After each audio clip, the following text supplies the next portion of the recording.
A new spring league is upon us as rich millionaires continue to try to make off-season football work despite it literally failing every single time. But for us diehard fans out there, hey, that means more football. But wow, is the USFL crazy.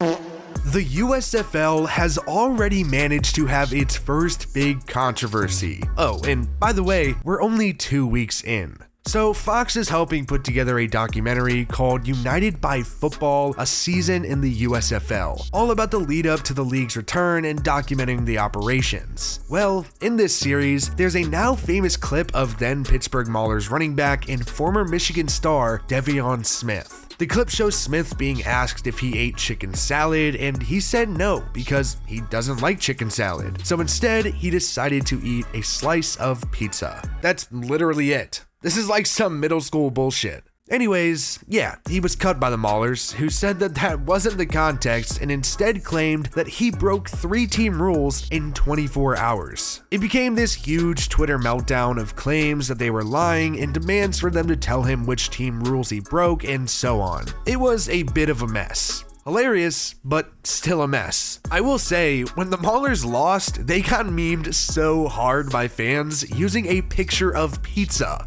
Absolutely hilarious.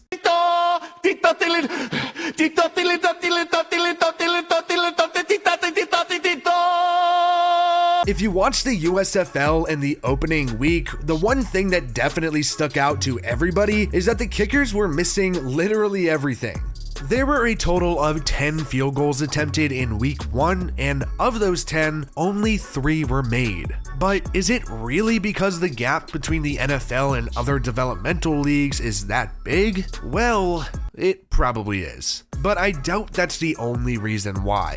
There are 3 big potential reasons for it. For starters, these kickers, holders, and snappers have all never played together in an actual game yet. There was no familiarity there, and it might take some time. But I honestly think that's the least important part. The USFL league balls are kind of new and could create plenty of issues alone. Plus, they could have gone all Tom Brady on us and be playing with footballs that aren't fully inflated. When the balls aren't inflated enough, it can kind of ride on your foot for too long and cause a kicker to miss. But I think the biggest issue is the most obvious and what everyone is pointing to on social media: sensors in the ball. The league did put sensors in the balls that were supposed to be used to accurately measure first downs, similar to how tennis uses chips to determine if a ball is in or out. But my question is if those sensors are still in for the kickers or if they use completely separate balls. If they are the same balls, it makes plenty of sense why kickers keep missing. Aside from the on-field changes, the broadcasting was unlike anything we've ever seen before. In the NFL, we have the Skycam and some other new technologies that have been used for the last couple of years. But the USFL way outdid that. There wasn't a bigger topic of the broadcast than the drone cameras. They brought a whole new experience, whether it be good or bad, to how we watch the game. It was used during every play to give us another angle, which in my opinion was really cool, even though some may find it a bit distracting. I think it's pretty clear that at some point it may interfere with the play and become a huge mess, but for now, it's refreshing and really cool. Plus, it does look really shaky sometimes, and trust me when I say this, they are obnoxiously loud. It's been done in the past, but my favorite camera was definitely the helmet cam. It gives a unique look at a play with a quarterback looking for an open receiver or a running back trying to find the open hole. It just gives us a better view of what is going on in the trenches that we otherwise would never see.